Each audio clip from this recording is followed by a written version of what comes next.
Garden stone, stepping stone എന്നൊക്കെ അറിയപ്പെടുന്ന അൺഷേപ്പ് സ്റ്റോണുകൾ പാത്തുകയിലും കൂട്ടിയാടിലും ഗാർഡനിലൊക്കെ പെബിൾസൊക്കെ ഇട്ട് യൂസ് ചെയ്യാൻ പറ്റുന്ന സ്റ്റോണുകൾ വയനാട് ജില്ലയിലെ കാക്കവല സുതിക്കവല എന്ന് പറഞ്ഞ സ്ഥലത്ത് ഹച്ച് സ്റ്റോണിൽ അവൈലബിൾ ആണ്.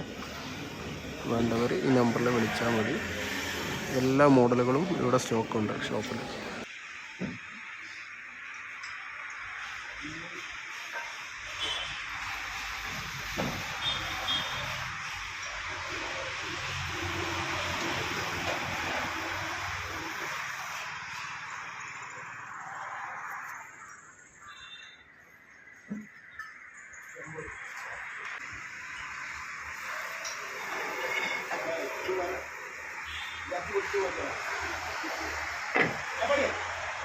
Ya,